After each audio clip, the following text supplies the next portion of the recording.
Buonasera, ben trovati e ben trovate. Questa è la 14ª puntata del quinto ciclo dal titolo Solo un salto e la ragione diventa follia, un ciclo su Radio Cooperativa Padova dedicato alla salute mentale. Oggi parliamo di mobbing, il mobbing sul luogo di lavoro, disagio o malattia. Per farlo abbiamo invitato alcuni esperti, li presento subito, la dottoressa Federica Cavallaro. Buonasera dottoressa Cavallaro. Dottoressa Cavallaro deve aprire l'audio, se no non la sentiamo. Adesso mi sentite? Sì. Ok, buonasera a tutti. Buonasera, dottoressa Cavallaro è psicoterapeuta con specializzazione in psicopatologia forense e da circa 10 anni si occupa del servizio provinciale per il disagio lavorativo della Camera del Lavoro della CGIL di Rovigo. Con noi è anche la dottoressa Federica Franceschi. Buonasera dottoressa. Buonasera a voi e grazie per l'invito. La dottoressa Franceschi è laureata in giurisprudenza, ha un master in responsabilità sociale d'impresa, ha conseguito l'abilitazione all'esercizio della professione forense per poi intraprendere il suo percorso lavorativo presso la CGIL. Dal maggio 2019 è diventata segretaria provinciale della Filctem CGIL di Rovigo, la categoria che segue i lavoratori degli settori della chimica, gomma plastica, tessile affine, energia, petrolio, settore elettrico e gas e acqua. E dal 2009 al 2019 è stata responsabile dell'ufficio legale della CGIL di Rovigo e per gli ultimi 2 anni, cioè dal 2018 al 2019, è stata coordinatrice degli uffici vertenze della CGIL del Veneto. È con noi anche il dottor Alessandro Ricci. Buonasera dottor Ricci. Buonasera a tutti e a tutti. Buonasera, il dottor Ricci è psichiatra, ha lavorato ad Arezzo con la direzione di Agostino Pirella e alla clinica psichiatrica dell'Università di Verona. È stato responsabile del servizio psichiatrico di Trento ed è stato inoltre docente presso la Facoltà di Medicina di Verona e presso l'Università Ca' Foscari di Venezia. Va bene, un'altra cosa che volevo aggiungere è che questa trasmissione partecipa al progetto Distanti ma Vicini in rete per la salute mentale, finanziato dalla Regione Veneto con risorse del Ministero del Lavoro e delle Politiche Sociali, promosso da Progetto Itaca Padova, Onlus, Alice per i disturbi del comportamento alimentare, AIDSAM di Verona e AIDSAM di Padova. Io sono Anna Gatti e sono appunto dell'AIDSAM, Associazione Italiana Tutela Salute Mentale, sezione di Padova. Va bene, iniziamo subito con le domande. La prima domanda è alle due dottoresse Federica Cavallaro e Federica Franceschi. Volevo avere un po' una definizione di mobbing sia da un punto di vista appunto di un avvocato, di un legale, che da un punto di vista invece di uno psicologo, perché voi fate appunto parte di questo sportello aperto ai lavoratori presso la CGIL. Avete fatto parte, da quello che ho capito, dello sportello presso la CGIL di Rovigo.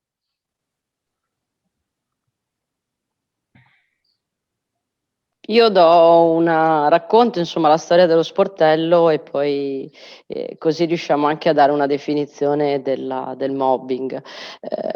L'abbiamo chiamato disagio lavorativo perché questo sportello aveva la finalità di consentire ai lavoratori di avere un punto di riferimento per parlare delle proprie condizioni di lavoro. All'interno di queste condizioni di lavoro si sono verificati casi che possono essere stati poi nel corso della valutazione definiti di mobbing. Partiamo da prima una definizione giuridica e lascio poi a Federica Cavallaro la individuazione più concernente insomma l'aspetto della persona e più afferente all'area della medicina, della psicologia. Nel nostro ordinamento non è definito il mobbing come condotta. Noi di mobbing possiamo parlare per definizione consuetudinaria, quindi legata a quelle che sono state poi delle pronunce in sede giudiziaria. Cioè, quindi il nostro ordinamento non parla di mobbing in modo specifico. Per valutare se effettivamente il mobbing, che è sostanzialmente una condotta persecutoria, vessatoria, ci affidiamo, ci aggrappiamo, diciamo così, a quelli che sono gli elementi, le basi, le fonti del diritto italiano e quindi del diritto del lavoro. abbiamo la Costituzione, abbiamo il Codice Civile e poi nel corso degli anni, insomma, partendo dallo Statuto dei lavoratori, si è intervenuto il Codice per le pari opportunità tra uomo e donna e poi, non da ultimo, e soprattutto non meno importante per alcuni profili, il Testo Unico sulla sicurezza. Quindi noi, per definire una condotta afferente all'area del mobbing, dobbiamo individuare se effettivamente poi la condotta sia traducibile in una violazione contrattuale. Partiamo dai presupposti dei principi costituzionali, quindi la dignità della persona, il diritto al lavoro e il diritto al lavoro soprattutto delle persone, oltre al diritto alla salute, perché se dal mobbing poi se ne discende delle criticità sulla sfera psicofisica del lavoratore, chiaramente c'è una violazione del diritto alla salute. E quindi il fatto che l'articolo 35 della Costituzione dica che la Costituzione italiana tutela il lavoro in tutte le sue forme, in tutte le sue dimensioni, e quindi il fatto di parlare di condotte che vadano a ledere quella che è la condizione psicofisica di un lavoratore chiaramente ci consente poi di individuare degli elementi di violazione normativa. Dicevo, la cosa importante è il testo unico sulla salute e la sicurezza. Una salute e una sicurezza che non è prettamente Il fisica, testo ma unico, scusate, quando risale? del 2001. Ah, quindi non da tantissimo tempo, insomma. Io pensavo lo Statuto dei lavoratori, pensavo Lo che Statuto dei avrebbe lavoratori citato. chiaramente è la fonte principale dove, voglio dire, abbiamo sancito quelli che sono i diritti dei lavoratori e quindi, voglio dire, paradossalmente, vabbè, eventualmente dopo nella discussione entriamo nel dettaglio, però ci sono condotte e comportamenti del datore di lavoro che si possono si estrinsecare in provvedimenti disciplinari che in realtà poi di fondo hanno una connotazione mobbizzante nei confronti del lavoratore, quella volontà, diciamo, espulsiva da parte del datore di lavoro e l'effetto espulsivo che poi se ne può ingenerare nella persona. Però col testo unico della sicurezza fa dei passaggi importanti su quella che è la sicurezza e la salute del lavoratore, sia in senso fisico che in senso psichico, ed è uno degli elementi fondamentali e si riconduce a qualcosa di più datato che è il Codice Civile, quindi stiamo parlando insomma di una norma per noi storica e fondamentale, che trova nel 2087, l'articolo 2087, una delle fonti principali. Quindi diciamo che noi, per intervenire e ragionare di mobbing, configurare il mobbing, dobbiamo invece verificare se la condotta messa in atto dal datore di lavoro, il che vuol dire che non è solo una condotta diretta, cioè il cosiddetto bossing, chiamiamolo così, cioè il datore di lavoro che assume una condotta nei confronti del lavoratore, ma è anche una condotta che altri lavoratori possono esprimere nei confronti di una singola persona. Il datore di lavoro, ai sensi del 2087, ha un dovere di garantire la salute e la sicurezza del lavoratore, mettendo in atto tutte quelle strumentazioni tecniche, giuridiche e organizzative che possano consentire la creazione di un clima ambientale e una sicurezza sul lavoro che sia adeguata ai tempi e alle tecniche attuali. Quindi anche in questa 2087 che è il testo della sicurezza? Che No, è il no, no? codice, No, l'articolo scusate. del Codice L'articolo del Civile Codice che Civile. disciplina l'obbligo, la garanzia della salute e la sicurezza del lavoratore, da cui poi sono discese tutte le normative, le leggi in materia di salute e sicurezza, da cui si trae poi il testo unico che riassume tutti questi aspetti. Quindi giuridicamente possiamo definirlo così, cioè noi utilizziamo tutte le norme che riguardano la tutela della salute e la sicurezza del lavoratore, tutte quelle norme che possono evidenziare una condotta contraria alla norma, che possano innescare nel rapporto lavorativo una connotazione di mobbing, che di per sé a livello di ordinamento giuridico però non è specificatamente disciplinato, come invece abbiamo lo stalking nel diritto penale. Nel codice penale è esplicitamente appunto disciplinato lo stalking, mentre il mobbing ancora non è una fattispecie disciplinata, cosa che invece in altre realtà europee, in altri ordinamenti europei è già vigente. Ho capito, e questo è una cosa negativa, insomma, un aspetto che impedisce.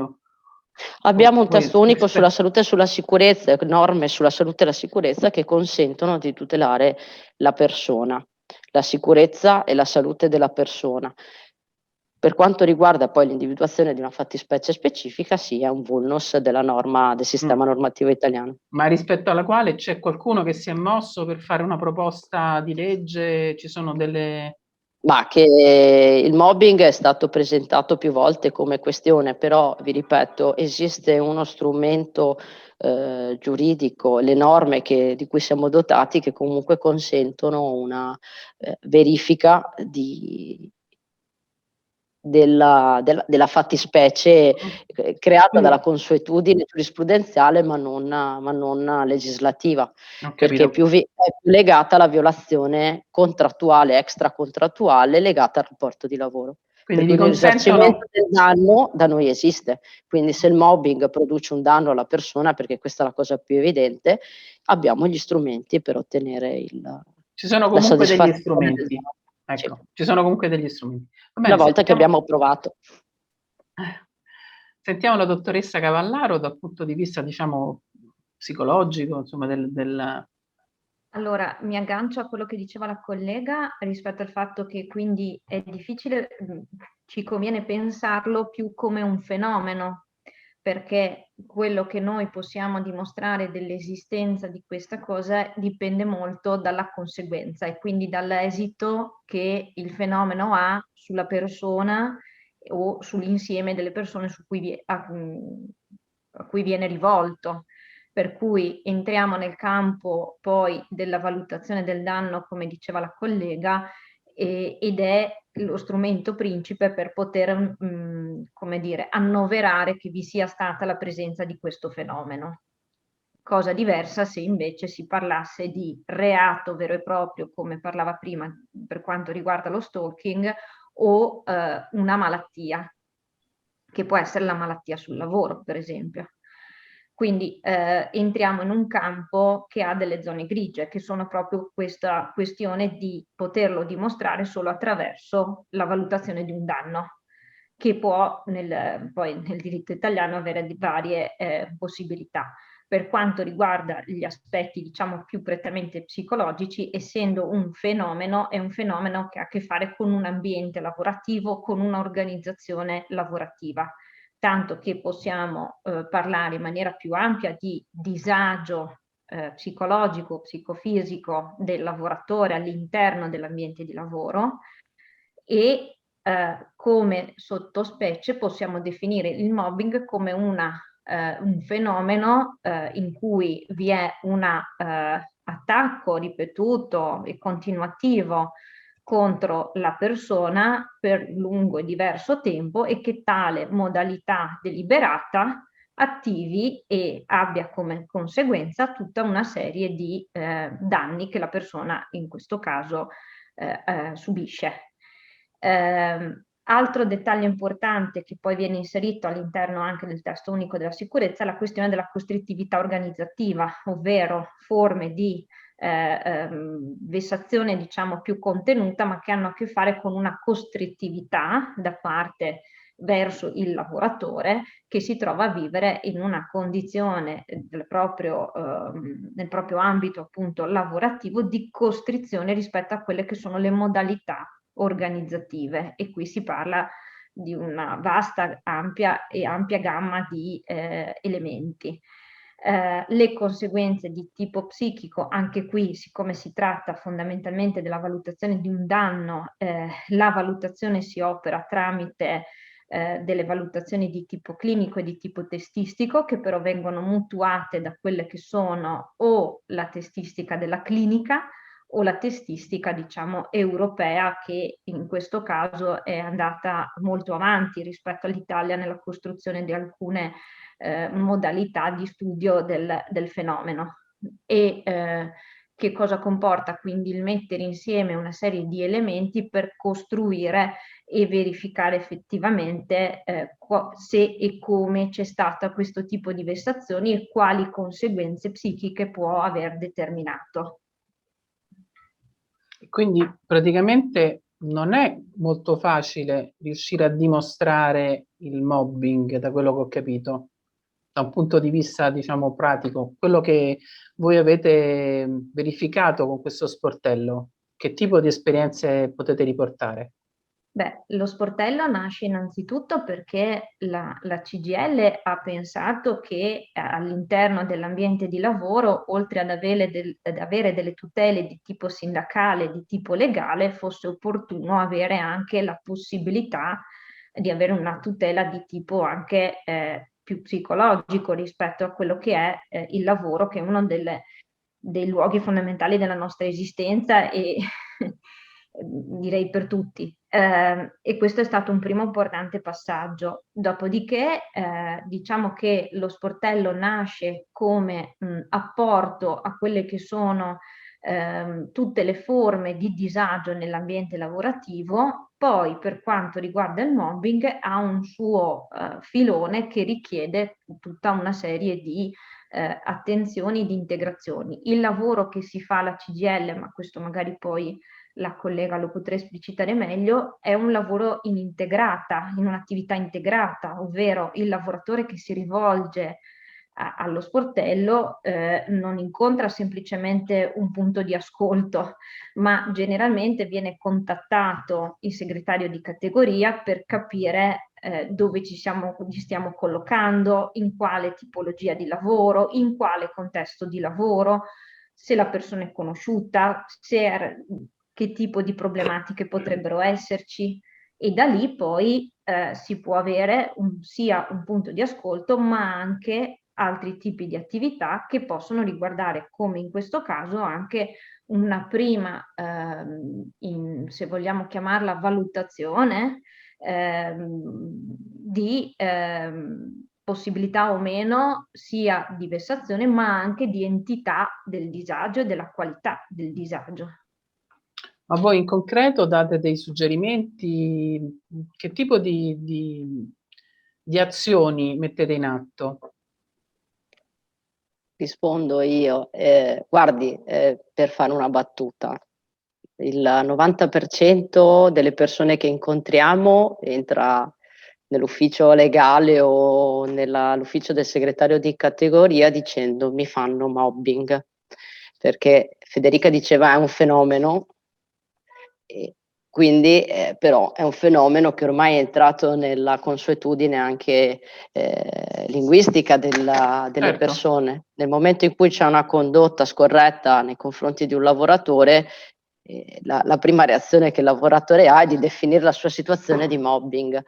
Per cui è chiaro che prima c'è una valutazione di carattere meramente contrattuale, sindacale, che era quello che diceva appunto Federica, cioè capire se il segretario è già in grado, capire l'ambiente di lavoro in cui opera il lavoratore che si è rivolto alla CGIL, e poi scavare e capire se sia una mera violazione contrattuale, cioè nel senso ho ricevuto una contestazione disciplinare legata ad una mia condotta, o se in realtà dietro a quella contestazione non ci sia invece una volontà persecutoria, vessatoria da parte del datore di lavoro.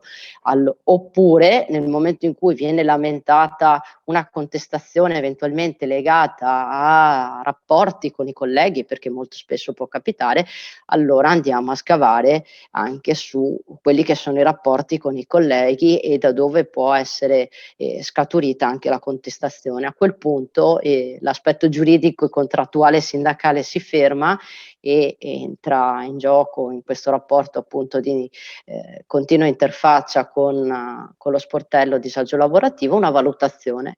E chiaramente poi lo psicologo dovrà valutare quanto di soggettivo nella percezione della situazione c'è e quanto effettivamente invece è oggettivamente rilevabile, documentabile, e che possa quindi configurare una violazione contrattuale o una violazione normativa e in generale nella persona una situazione di stress, una situazione di disagio all'interno del lavoro che non rientra nella mera sfera soggettiva, ma che è stata inficiata da quelle che sono le condizioni ambientali.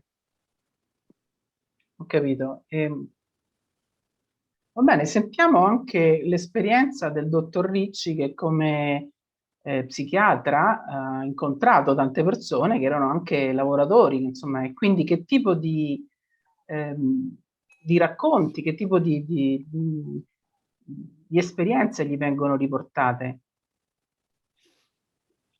Mi fa piacere di avere sentito che in questo periodo, cioè nell'attualità, ci sia da parte del lavoratore una consapevolezza tale per cui arriva già a questo sportello dedicato dicendo ho subito mobbing. Questo nel mio ricordo di quando ho cominciato, diciamo, ad avere contatti con questo problema non era assolutamente così, anzi diciamo che la definizione c'era già, ma la parte più piccola di queste persone che riportavano disagio si rendeva conto che questo dipendeva direttamente da questo fenomeno. Quindi evidentemente molto lavoro è stato fatto in questi anni da questo punto di vista.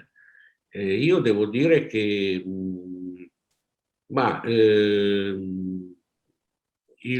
la maggior parte della casistica che io ricordi, l'ultimo caso significativo risale a un paio d'anni fa, erano casi che dal punto di vista clinico si possono definire gravi e quindi probabilmente il fenomeno era in atto già da tempo, misconosciuto o mistificato, e questo fenomeno sociale, lo definirei così a questo punto, aveva già scavato in profondità. A me colpisce sempre, tutto sommato ancora oggi, l'insidiosità, cioè la sproporzione che c'è spesso tra l'entità della molestia, chiamiamola così, della molestia morale, e le sue conseguenze dal punto di vista personale, che possono essere anche molto, molto distruttive. Ho avuto anche qualche caso di tentativo di suicidio e quindi situazioni molto, insomma, molto, molto difficili da affrontare. Volevo che spiegasse meglio questo discorso. In che senso? Nel senso che ci sono delle situazioni in cui l'intervento delle persone, le persone non pensano di fare chissà che cosa contro chi ha un disagio e che invece recano un danno molto forte? Recano un danno quasi sempre molto forte. Quando ci sono tutte le caratteristiche, diciamo, definite in qualche modo, codificate per quello che è possibile codificare, del mobbing. Cioè il mobbing è una situazione che si costruisce molto spesso nell'ambiente di lavoro in modo molto insidioso e molto sotto traccia. Ricordo che il mobbing è qualcosa che colpisce l'individuo come persona, non come lavoratore, o meglio, lo colpisce come lavoratore, ma con una forma, diciamo, e una struttura di costruzione linguistica, diciamo così, e di comunicazione che si rivolge al lavoratore come persona, come individuo, con certe caratteristiche, con certe specificità, con un tipo di personalità particolare, e scava in profondità, lascia delle ferite notevoli. Insomma, adesso se c'è l'occasione ci torniamo anche dopo, se no, diciamo, l'elenco sarebbe anche abbastanza lungo dal punto di vista del fenomeno, insomma, di come descriverlo. Perché, per esempio, il paziente che arriva ha quasi sempre alcuni sintomi aspecifici, diciamo, per esempio l'ansia o il subire pensieri ossessivi ripetuti sia di giorno che di notte, in cui il paziente si domanda che cosa sta succedendo e si domanda soprattutto, naturalmente soffre molto, e questo è quasi sempre presente, si domanda se non abbia lui stesso commesso qualche errore che lo ha esposto alle critiche continue di questo o di quel, diciamo, capo, sottocapo o dirigente, perché poi i casi sono anche molti. È incredibile come uno degli effetti distruttivi sia proprio il senso di colpa, cioè l'idea che se questo sta succedendo, in fin dei conti, questo sta succedendo perché c'è una qualche forma di responsabilità da parte sua. E questo è un elemento, ad esempio, che, come si potrebbe dire, costruisce un fenomeno circolare,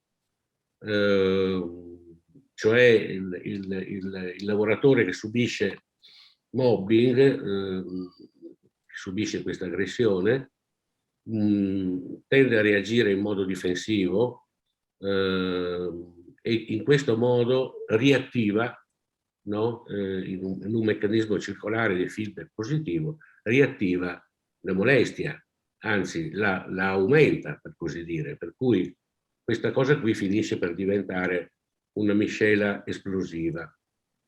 Però io non so se vuole vado oltre, ma insomma cerchiamo. Diciamo che lei sta portando il punto di vista proprio dei pazienti che hanno questa sofferenza e che in qualche modo... In realtà quello che a me interesserebbe di più sarebbe di far emergere proprio quello che dicevano le colleghe del sindacato, il quale negli anni 90 non era preparato a questo tipo di fenomeno, non c'erano questi sportelli, ed anzi molte di queste persone che io ricordo non avevano trovato nemmeno un'udienza degna, insomma, presso le strutture sindacali, ma questo è un altro discorso. No, volevo invece evidenziare il fatto che questo qui è paradossalmente uno dei casi in cui c'è un collegamento diretto tra eventi particolari, eventi con modalità particolari di espressione e un disagio psicologico. Non è frequente che questo succeda. Eppure nel nostro ordinamento non c'è niente che riconosca, no? Come se invece questa evidenza, perché è un'evidenza, risultasse talmente sfuggente dal poter essere rinchiusa in una norma, no? Come dicevate prima. Ma come si fa a dimostrare che ci sono degli step, ci sono dei gradini, c'è una sequenza che non è sempre uguale, ovviamente, non si ripete sempre uguale, non c'è, ogni caso è un caso a sé, ovviamente, ma per essere ogni caso un caso a sé, ogni caso poi riporta un concentrato più o meno, diciamo, forte, più o meno evidente, più o meno, diciamo, diluito di questi precisi gradini di... È un procedere implacabile. Ecco, questo nella mia esperienza è un procedere implacabile. Prego.